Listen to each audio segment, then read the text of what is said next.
Hello everyone and welcome to my first video in my Christmas card series for this year.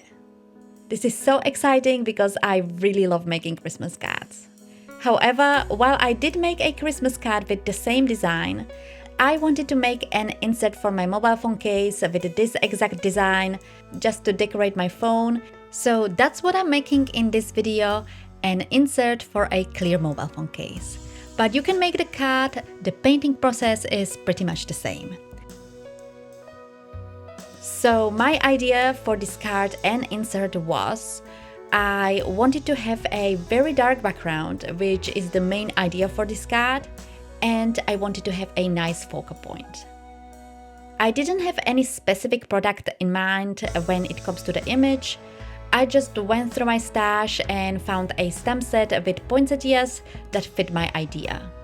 What you decide to use for your focal image is up to you. This is the stamp set that I found. It's an old stamp set by Avery L. It's called Holiday Bouquet. Since I'm watercoloring, I have here watercolor products, paints, brushes, and watercolor cardstock. I also wanted to heat emboss the image, so I picked up an embossing powder. And I have here my phone case and a template for the insert that I created in a video tutorial a few weeks ago. If you would like to check it out, I will leave the link to it in the description below.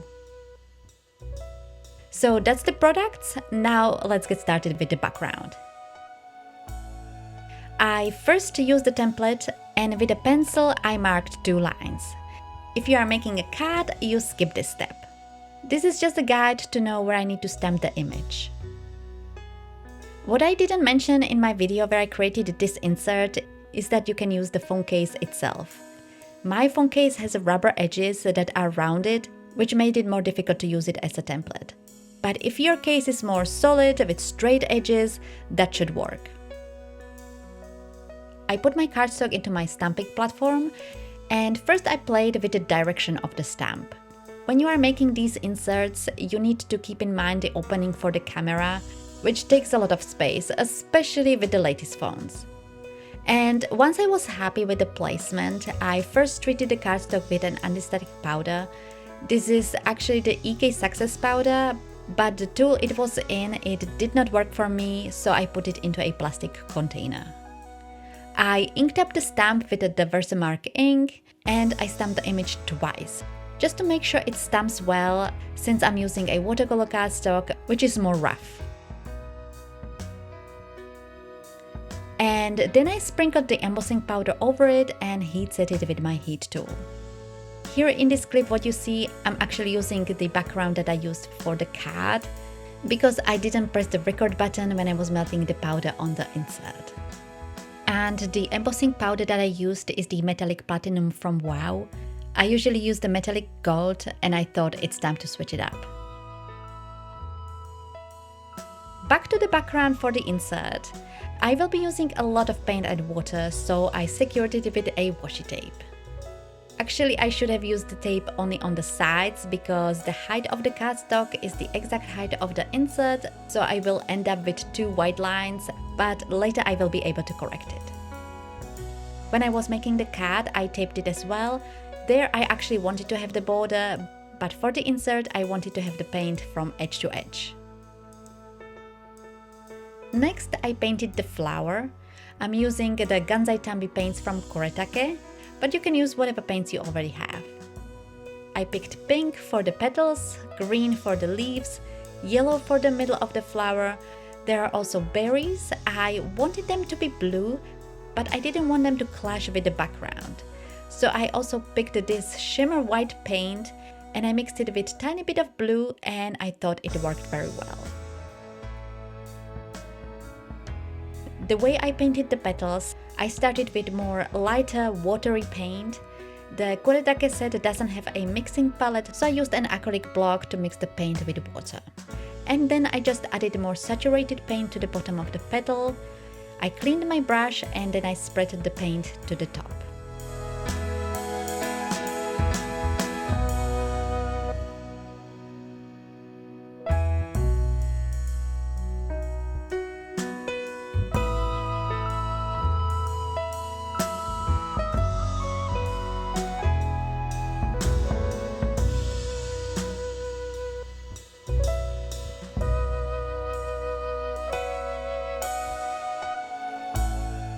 On the first flower, I did every petal one by one, but on the big flower, I first applied the lighter shade on all the petals and then I created the gradient, which means the lighter shade was already dry when I was applying the gradient.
The flower is painted and dry. The next step is to paint the background. I first thought using only the blue, but when I did my practice piece, the color was way lighter than I wanted. So I added a black and I only used it around the flower and only on the first layer.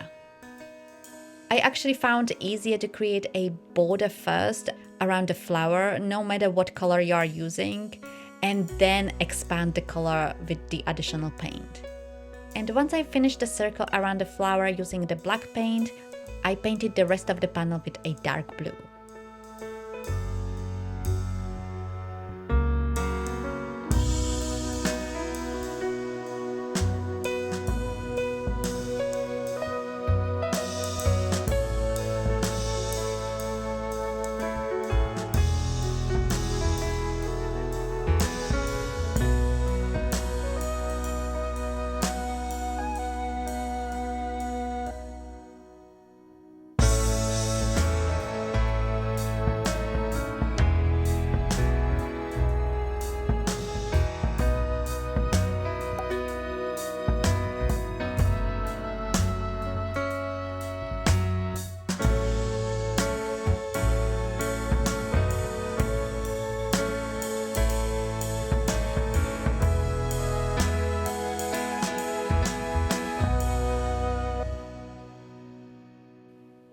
The first layer of the color is done. I let it fully dry, and before I will continue with the second layer of the paint, I decided to cut out the shape of the insert first, and for that I had to remove the washi.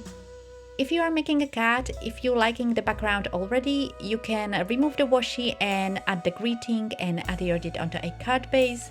But if you want to add a second coat of the paint, keep the washi and do the second coat first.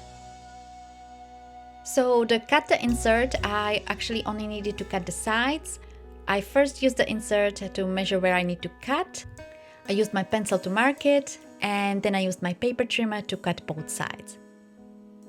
As I said earlier, the panel is the perfect height for the insert, so I didn't need to cut it, but I needed to fix the white lines created by the washi. I took the blue paint and I painted the second coat.